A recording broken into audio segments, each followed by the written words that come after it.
జై శ్రీరామ్. అందరికీ నమస్కారం. Welcome to news Akhanda. నేను మీ కస్తూరి శ్రీధర్. మిత్రులారా, మీకు అందరికి కూడా నేను ఒక విషయం అయితే గుర్తు చేయాలి. స్వాతంత్ర్యానంతరం అంటే బ్రిటిషర్లను తరిపాడదొబ్బి మన దేశం నుంచి మన దేశానికి స్వాతంత్రం వచ్చిన తర్వాత, అంటే స్వాతంత్రం తెచ్చుకున్న తర్వాత మన దేశం రెండు ముక్కలైంది కొంతమంది పోరంబోకుల వల్ల. ఆ పోరంబోకులు ఎవరో కూడా మీకు బాగా తెలుసు. సరే, ఆ రెండు ముక్కల్లో ఒక ముక్క వచ్చేసి హిందువుల దేశం, అదేది మనం ఇప్పుడు నివసిస్తున్నటువంటి మన భారతదేశం. అలాగే ఇంకొక మొక్క ఏది ఇస్లామిక్ దేశంగా ఇంకొక మొక్క విడిపోయింది, అదేది పాకిస్తాన్. అదే మీకు అందరికీ అర్థమయ్యేటట్టు చెప్పాలంటే పాకిస్తాన్. సరే, ఆ పాకిస్తాన్లో కూడా పాకిస్తాన్ నుంచి ఇంకొక మొక్క విడిపోయింది, అదే బొంగులో దేశం. అదేనయ్యా స్వామి బంగ్లాదేశం. ఎందుకంటే వాళ్ళ మీద ఉన్నటువంటి కోపంతోనూ అసహ్యంతోనూ అసలు వాళ్ళ పేరు దాల్చడం కూడా నాకు ఇష్టం లేక పాకిస్తాను బొంగులో దేశం ఇంకొకటి అని చెప్తున్నాను నేను.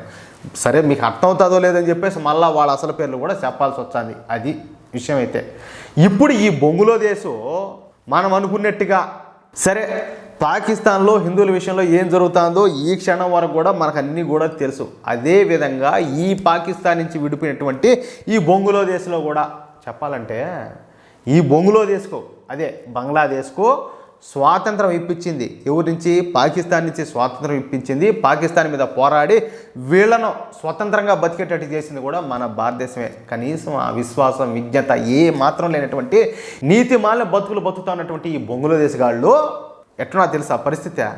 ఎన్ని వీడియోలు చూడాల మీరు? మన న్యూస్ అఖండాలో ఎన్ని చేయాల? బంగ్లాదేశ్లో నివసిస్తున్నటువంటి హిందువులను రాచి రంపాన పెడతారు, ఊచకోతలు వస్తారు, అత్యాచారాలు చేస్తారు, లూటీలు చేస్తారు, ఎన్నో చేస్తారు. సరే, ఇప్పటికి కూడా మనం అనుకున్నట్టు ఈ బొంగులో దేశంలో హిందువులపైన హింస అయితే ఇంతవరకు కూడా ఆగల. గత కొన్ని నెలలుగా మన హిందువులపైన అయితే ఈ హింసాత్మక సంఘటనలు, దాడులు, అత్యాచారాలు, లూటీలు, దహనాలు జరుగుతూనే ఉన్నాయి. కానీ వీళ్ళను పట్టించుకునే నాదుడే కరువైపోయినారు.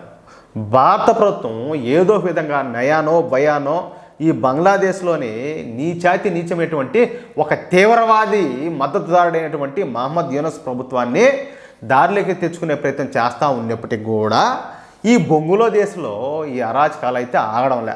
అసలు బంగ్లాదేశ్లో పరిస్థితులు అయితే పూర్తిగా దిగ్గుపోయినాయి. ఇప్పుడు ఈ బంగ్లాదేశ్ ప్రధాని అయినటువంటి ఈ మహమ్మద్ యూనస్ ఆదేశాలను ఎవరు కూడా పట్టించుకోవడంలే. చెప్పాలంటే ఓడే ఆ పొరంబోకోడే ఆ బంగ్లాదేశ్ జైలులో ఉన్నటువంటి తీవ్రవాదులను విడిపించినాడు. ఇంక వీడేం చేసేది? వాడు బొంద. అసలు మహమ్మద్ యూనస్ను ప్రధానమంత్రిగా బంగ్లాదేశ్లో ఉన్నటువంటి ఏ ఒక్కరు కూడా భావించడంలే. అట్లున్నది ఓడి విలువాడ, ఓడి బతుకు. ఇప్పుడు బంగ్లాదేశ్లో ఈ పోలీసులు కావచ్చు, ఆర్మీ కావచ్చు, బంగ్లాదేశ్ రాడికల్స్తో కలిసి ప్రయాణం అయితే చేస్తారు. అంటే ఈ బంగ్లాదేశ్ జాంబిగాళ్ళు ఏం చేసినా కూడా దానికి బంగ్లాదేశ్ పోలీసులు, బంగ్లాదేశ్ ఆర్మీ అయితే మద్దతు ఇస్తుంది.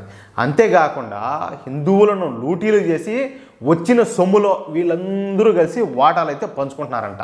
ఇక ప్రస్తుతం బంగ్లాదేశ్లో పిచ్చి అయితే పీక్ చేసికైతే చేరిపోయింది.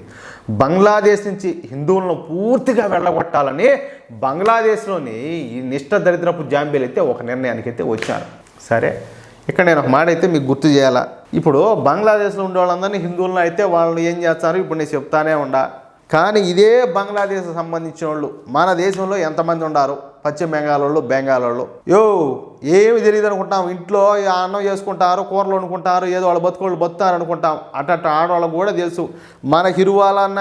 నేను ఇప్పటికి ఎన్నో మాటలు చెప్తున్నా, మళ్ళీ చెప్తున్నా. ఏది ఈ కుట్లు అలికలు వేసేవాళ్ళు, ఈ జాకెట్లకు డిజైన్లు వేసేవాళ్ళు మనకి ఇరువాలని ఎంతమంది ఉన్నారో మనకంటే ఎక్కువ ఈ ఆడవాళ్ళకే తెలుసు.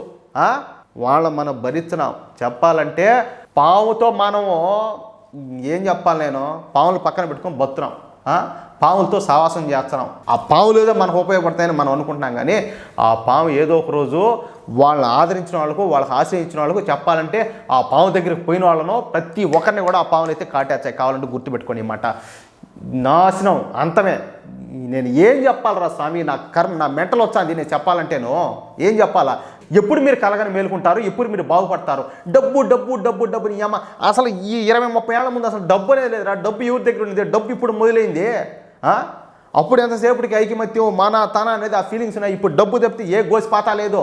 ఎప్పుడురా మీరు మాట్లాడరు? ఎంత చెప్తా ఉన్నా కూడా ఆఖరికి ఏమీ తెలియదు అనుకుంటే ఆడవాళ్ళు కూడా పోయి వాళ్ళ పాలైపోతారు. మీకు తెలీదా?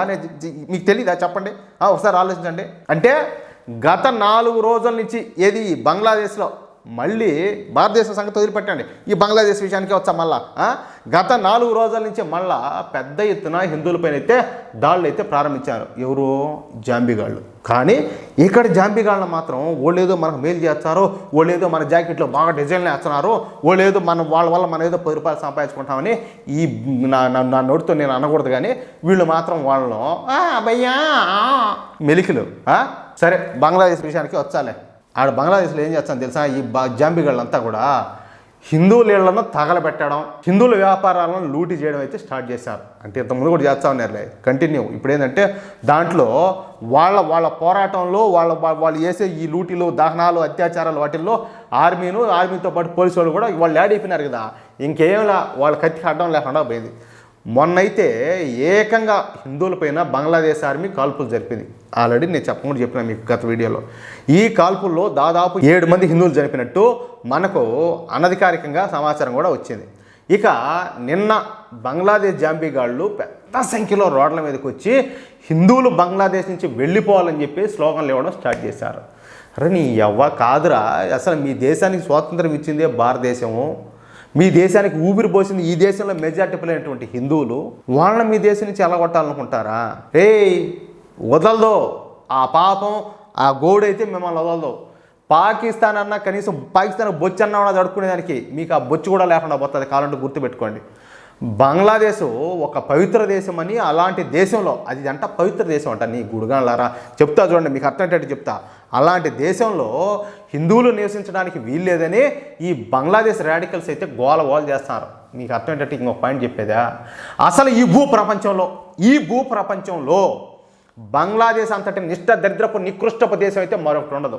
ఈ ప్రపంచంలోనే అతిపెద్ద రెడ్ లైట్ ఏరియా ఉండేది కూడా ఈ బంగ్లాదేశ్లోనే. దీన్ని బట్టి మీరు అర్థం చేసుకోండి.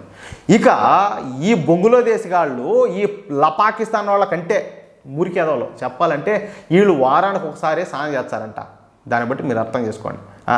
వీళ్ళ బతుకులు, వీళ్ళ పతిత వ్యాపారాలు. అంతేకాకుండా పాకిస్తాన్ జిందాబాద్ అంటూ, అంటే ఏ పాకిస్తాన్ అయితే వీళ్ళ రాసి రంపాన పెట్టిందో, వీళ్ళ ఓచకోతలు పోసిందో, వీళ్ళని అత్యాచారాలు చేసిందో, ఆ పాకిస్తాన్ నుంచి వీళ్ళను స్వతంత్రాలు చేసింది మన భారతీయులు, మన భారతదేశం. అలాంటిది వాళ్లకు శత్రువులైనటువంటి పాకిస్తాన్కు జిందాబాద్లు కొడతా ఇస్కాన్ దేవాలయాన్ని కూల్చేయాలంటూ స్లోగన్లు ఇస్తారు వీళ్ళు జాంబీగాళ్ళు. కానీ బంగ్లాదేశీయులకు ఇస్కాన్ టెంపుల్ చేసినంత సాయం బంగ్లాదేశ్ ప్రభుత్వం కూడా చేయాలి. గత వీడియోలో ఎన్నోసార్లు నేను చెప్పాలంటే కొన్ని నెలల పాటు వీళ్ళకి ఆహారాన్ని, మందులు అందించింది ఇస్కాన్. బంగ్లాదేశ్ ప్రజలు కష్టాల్లో ఉన్న ప్రతిసారి కూడా మన ఇస్కాన్ సంస్థే ఆదుకుంటూ వచ్చింది. కానీ ఏ మాత్రం విశ్వాసం లేని బజారు కుక్కలైనటువంటి, ఊర కుక్కలైనటువంటి ఈ బంగ్లాదేశ్ జాంబీగాళ్ళు ఇప్పుడు ఇస్కాన్ దేవాలయాన్ని కూల్చేయాలని చెప్పేసి ధర్నాలు, నిరసనలు అయితే చేస్తారు. ఇది వీళ్ళ జాతి లక్షణం. అర్థమైందా? నేను ఎవరిని నిందించట్లా, నిజాలే మాట్లాడుతున్నా, నిజాలే చెప్తున్నా. మీరు పూజించే, మీరు ఆరాధించే మీ దైవం మీద గుండెల మీద చేసుకొని చెప్పండి, నేను చెప్తుంది కరెక్టే కాదు, నేను చెప్పింది నిజమే అని చెప్పి మీరు భావిస్తే ఈ న్యూస్ను నలుగురికి షేర్ చేయండి. నచ్చినోడు షేర్ చేస్తాడు, నిజమని చెప్పి నమ్మినోడు షేర్ చేస్తాడు. ఇంకో మాట చెప్తున్నా, మీ హిందువులు అనుకునే వాళ్ళు ఈ వీడియో పైన మీ యొక్క అమూల్యమైన అభిప్రాయాలను ప్రతి ఒక్కరు కూడా కామెంట్ రూపంలో తెలియజేయండి. జై శ్రీరామ్.